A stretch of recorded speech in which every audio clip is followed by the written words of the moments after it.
जय गुरुदेव, जय राम जी की, जय महाकाल। एक साधक क्या, एक कमेंट करने वाले ने यह पूछा, उसने मेरा पुराना वीडियो कोई सुना होगा कि अप्सरा साधना में उससे क्या गलती हुई थी, और उसने यह पूछा था कि अप्सरा साधना में आपसे क्या गलती हुई थी, उसे कृपा करके बताइए।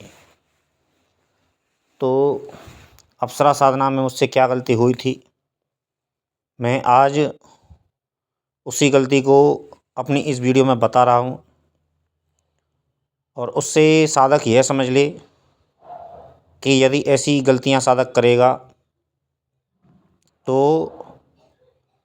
उसमें फिर व्यक्ति को क्षमा नहीं मिलती है, और शायद शक्ति भी नाराज़ होती है। फिर हमें दोबारा साधना करनी पड़ती है उसकी, और हमें दोबारा मेहनत करनी पड़ती है और क्षमा याचना करनी पड़ती है, शुरू से फिर से साधना करनी पड़ती है उसमें। तो आज मैं अपना वह अनुभव बता रहा हूँ जिसमें मेरी 40 दिनों की साधना व्यर्थ चली गई थी और शक्ति मुझसे नाराज़ हो गई थी। और यह मेरा अप्सरा साधना का अनुभव है। और जब मैंने साधना आरंभ की थी तब मैं साधना तंत्र क्षेत्र की साधना खोज रहा था। सबसे पहला प्रथम मेरा उद्देश्य था कि मैं अप्सरा साधना को सिद्ध करूं और प्रत्यक्ष करूं। तो यह मेरा उद्देश्य था, और मैंने प्रथम बार तंत्र की कोई साधना की थी और उसमें कोई अनुभव हासिल किया था। अनुभव जैसा कि बताते हैं कि मैंने 5 माला पहले तो मैंने 21 माला से स्टार्ट की थी, लेकिन वो मेरा अनुभव क्या, मेरी साधना मैंने 2-4 दिन तो मेरे पास में इतनी एनर्जी थी कि मैंने 2-4 दिन तो जपा, और अनुभव भी एक अपने दिल को सुकून पाया। उस साधना को 21 माला जप करके मैंने सुकून पाया। लेकिन मैंने 2-3 दिन साधना करने के बाद में फिर मैंने वो साधना छोड़ दी, क्योंकि इतना ना तो अनुभव था साधनाओं का, ना इतना हमारे अंदर सामर्थ्य थी। क्योंकि कोई भी ऐसी चीज़ क्योंकि अनुभव भी कोई नहीं था तंत्र क्षेत्र का। तो कोई बात नहीं, मैंने वो साधना छोड़ने के बाद में वही साधना थी, और 21 साधना के 21 दिन 21 माला जप करने के बाद में 2-4 दिन मुझे ठीक से याद नहीं, लेकिन कम से कम 3 दिन मुझे, 2 और 3 दिन तो याद है मुझे लगभग। लेकिन चौथे 5वें दिन मैंने वो साधना छोड़ दी। किसी भी कारण हो सकता है, कारण अनेक हो सकते हैं, पुराने कारण याद नहीं है, क्योंकि जीवन उस समय उथल पुथल से भरा हुआ था। तो उस समय की मुझे ज़्यादा ध्यान नहीं, क्योंकि उस समय बहुत सी घटनाएं घटी थी मेरे साथ में। लेकिन उसके बाद में मेरे मन में निरंतर यह जिज्ञासा बनी रही, निरंतर मेरे मन में यह बात घर कर गई कि मुझे यह साधना, क्योंकि तंत्र क्षेत्र के कारण मैंने बहुत असफलताएं देखी थी, मैंने बहुत कुछ खोया था अपना। क्योंकि तंत्र क्षेत्र मेरे दिमाग में ऐसा बैठ गया था, जिससे मुझे एक दीवानापन एक मेरे अंदर पैदा हो गया। और तंत्र क्षेत्र के कारण मैंने बहुत सी चीज़ें अपनी नुकसान पाई थी, मैंने उसकी भरपाई, बहुत कुछ खोया था मैंने तंत्र क्षेत्र के कारण। क्योंकि तंत्र का एक ऐसा नशा है कि अच्छा खासा व्यक्ति एक एक दीवाना हो जाता है, और जब आप व्यक्ति दीवाना हो जाता है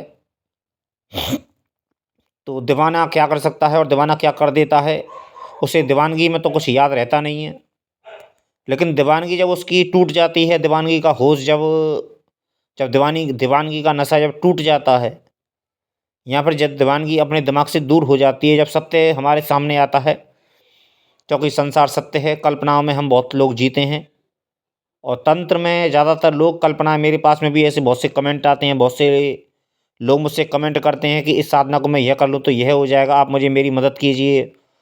और बहुत सी ऐसी साधना है, मैं यहाँ ज़्यादा लंबा वीडियो करना नहीं चाहता, लेकिन फिर भी मैं आज आपको सत्य अनुभव बता रहा हूँ। जितनी भी मेरी बातें हैं, यदि गंभीरता से यदि सोचोगे तो जीवन में कुछ पा सकते हो। और तुम्हें दीवाना ही बनने का शौक़ है तो वो मेरा शौक़ नहीं है, क्योंकि मैंने दीवानापन देख लिया है और मैं उसे छोड़ चुका हूँ। क्योंकि दीवानेपन में वो बात नहीं है जो होश में जो बात है, और दीवानेपन में हमें लोग समझते नहीं हैं कुछ भी।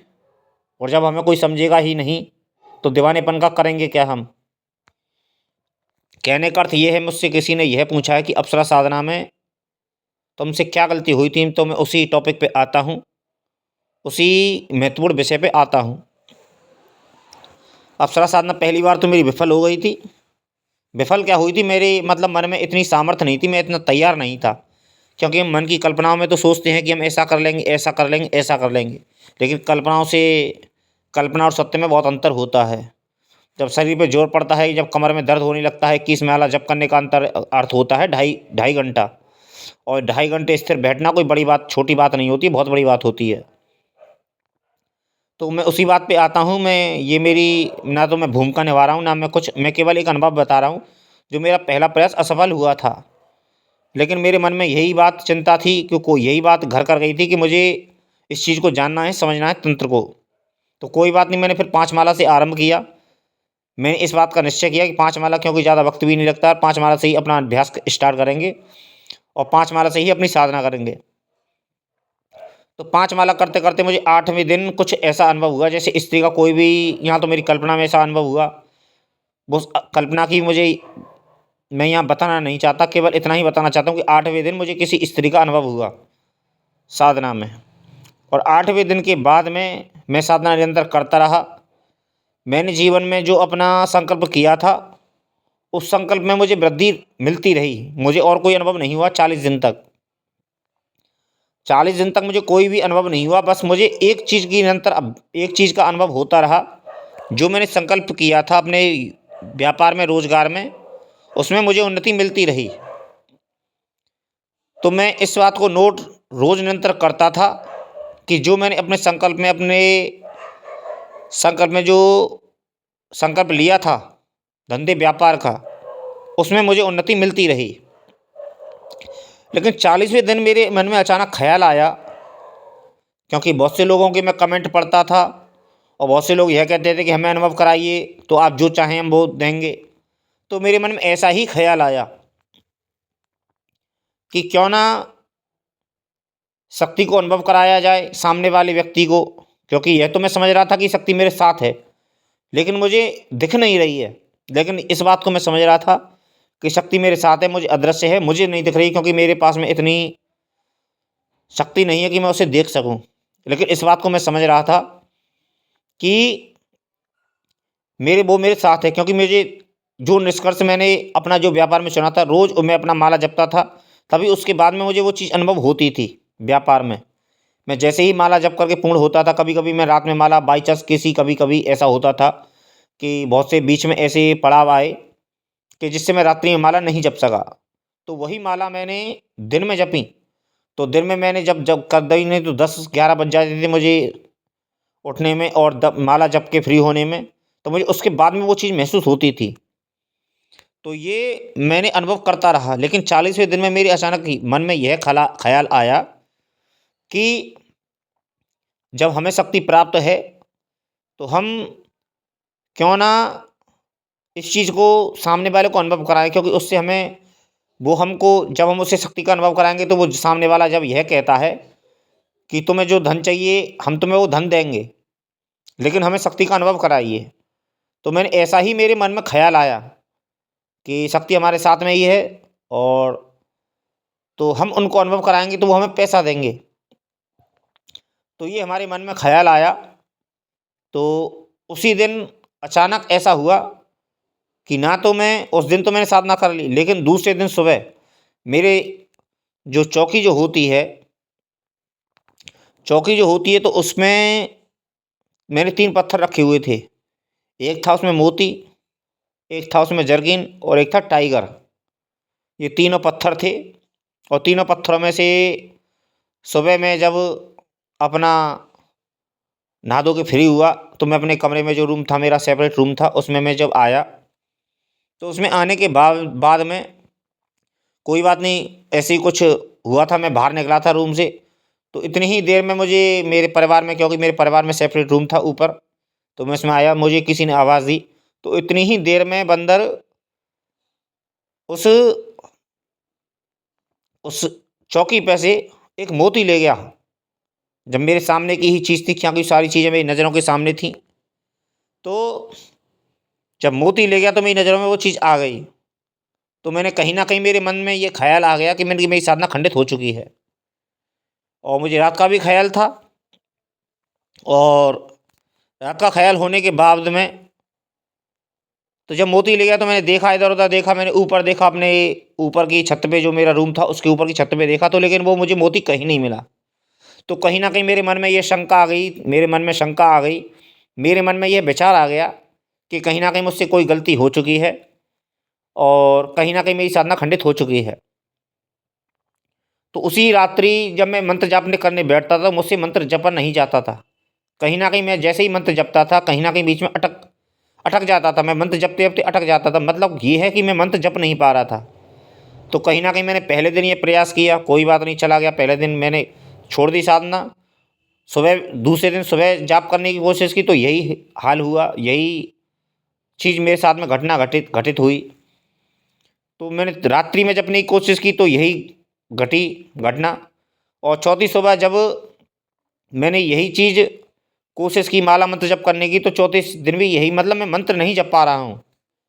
तो इसका अर्थ कहीं ना कहीं मैं यह समझ गया कि मेरी साधना खंडित हो चुकी है और मुझसे कहीं ना कहीं कोई गलती हो चुकी है। और जब मैंने यह विचार किया कि मुझसे कहाँ गलती हुई है, जब मैंने अपना चिंतन किया तो मैं समझ गया था मैंने कि 40वें दिन ही मुझसे कोई गलती हुई है। और जब मैंने चिंतन किया कि मुझसे यही गलती हुई है, तो मुझसे जब यह गलती हुई है तो कहीं ना कहीं मैं समझ गया, और मैंने कहीं ना कहीं मैंने इस बात को मान लिया कि मुझसे गलती हो चुकी है और ये साधना पूर्ण नहीं होगी। तो वहीं की वहीं मैंने फिर अपने गुरुजी से संपर्क किया था। उसी समय मैंने नए नए गुरु बनाए थे। तो उसी समय मैंने नए नए गुरु बनाए थे, तो मैंने उसी समय उनसे संपर्क किया। और नए गुरु बनाने के साथ साथ में उन्होंने कह दिया था, पहली बार तो जब हम प्रत्यक्ष गुरु दीक्षा ली थी हमने, तो उसके बाद में हमने उनके बाद में जब दक्षिणा हो गई थी, गुरु दक्षिणा हो गई थी, गुरु दीक्षा हो गई थी, तो उसके बाद में मैंने उनसे ये सवाल किया कि ऐसे ऐसे बात हुई है। तो उन्होंने कहा, या तो माफ़ी मांगो साधना अप्सरा से। तो लेकिन मैंने ये निश्चय किया कि कोई बात नहीं, ये साधना खंडित हो गई, तो मैंने तभी की तभी तुरंत दूसरी अप्सरा की साधना आरंभ की। क्योंकि मैं ही यह जानता था, मैं यह समझ चुका था कि जो लोग कल्पना कहते हैं कि अप्सरा साधना कल्पना होती है, कल्पना कोई साधना नहीं होती है। क्योंकि मैं भी इस बात को पहले से भी जानता था और पहले से भी मानता था कि शक्ति कोई झूठी नहीं होती, शक्ति सत्य होती है। लेकिन आदमी के अनुभव में नहीं आती है, ये एक अलग बात है।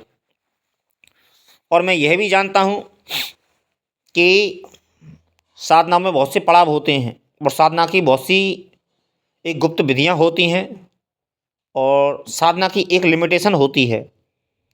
और लेकिन मैं यह समझ चुका था, तो मैंने वहीं की वहीं मैंने दूसरी अप्सरा की साधना आरंभ की। जब वो साधना आरंभ की तो मैंने वो साधना में मैं इस गलती को समझ के आता, तो मैंने वो दोबारा गलती नहीं दोहराई। और 6 महीने के बाद मैं लाज लेके कम से कम, क्योंकि मैं 5 माला, कभी 6 माला, 5 माला निरंतर जपता था। और 5 माला के बाद में मैं धीरे धीरे जपता रहा, मेरे लगभग लगभग, क्योंकि मुझे ये विश्वास था कि शक्ति होती है। और जब मैंने दूसरी अप्सरा साधना भी की थी तो उसमें भी मुझे वही चीज़ें अनुभव होती थी। लेकिन उस साधना में मैंने एक अंतर देखा कि पहली जो अप्सरा साधना की थी मैंने, वो उसमें मुझे 8वें दिन अनुभव हुआ था। लेकिन दूसरी अप्सरा की जो मैंने साधना की थी उसमें मुझे दूसरे दिन अनुभव हुआ था। तो कहीं ना कहीं मुझे यह अनुभव आभास हो चुका था कि कोई शक्ति हमें 6 महीने में अनुभव दे जाती है, कोई शक्ति हमें 4 महीने में अनुभव दे जाती है, कोई शक्ति हमें साल भर में अनुभव देती है। तो ये शक्ति शक्ति की अपनी अपनी एक प्रतिभा होती है, शक्ति शक्ति का अपना एक ऑरा होता है, शक्ति ऑरा होता है। तो मेरे कहने का प्रयास यही है, मैंने अपनी इस वीडियो में वो बात कह दी है जिस कमेंटर ने यह पूछा था, कमेंट करने वाले ने यह पूछा था कि आपसे आपसे अप्सरा साधना में क्या गलती हुई थी। तो ये मेरा अप्सरा साधना का सच्चा अनुभव बता रहा हूँ। मैंने इसमें रत्ती भर भी कल्पना या फिर मैंने कोई भी झूठ का समावेश नहीं किया है। आपको सत्य लगे तो ठीक है, आपको असत्य लगे तो ठीक है। ना तो मेरी जेब से कुछ जाता है और ना ही आपकी जेब से कुछ जाता है। यदि आप सत्य समझते हैं, क्योंकि ये तंत्र क्षेत्र है और साधना क्षेत्र है, इसमें छोटी छोटी बारीक चीज़ों का ध्यान रखना पड़ता है। व्यक्ति, तुम यदि भोग दो या ना दो तो इससे तो अप्रसन्न खैर नहीं होगी, लेकिन तुम उसकी मर्यादा का उल्लंघन करोगे, उस शक्ति का उल्लंघन करोगे। मैंने एक बात और बता दूं कि मेरे गुरुदेव ने जो बात कही थी, जब मैंने उनसे पूछा था कि अप्सरा साधना में क्या विशेष हमें नियमों का पालन करना चाहिए और किन बातों का हमें विशेष ध्यान रखना चाहिए, तो उन्होंने यह बताया था कि हमें अप्सरा साधना जो होती है, अप्सरा शक्ति जो होती है, वो पर्सनली शक्ति होती है, वो केवल निजी होती है। जैसे पत्नी हमारी घरेलू संपत्ति होती है, हमारी पर्सनली संपत्ति होती है। जैसे बच्चे हमारी पर्सनली संपत्ति होते हैं। जैसे धन जो हम कमाते हैं वो हमारी पर्सनली संपत्ति होती है। ऐसे ही अप्सरा शक्ति होती है। क्योंकि तुम उसे प्रेम का रूप में चुनते हो तो वो भी तुम्हारी पर्सनली शक्ति होती है। तुम उसे जग जाहिर करो तो ये तुम्हारी मूर्खता है, और तुम यदि मूर्खता करोगे तो स्त्री योनि है। और जीवन में गलतियों के लिए कोई क्षमा नहीं है। जीवन में जो गलती करेगा उसका दंड उसे भुगतना पड़ेगा, चाहे छोटी गलती करे चाहे बड़ी गलती करे।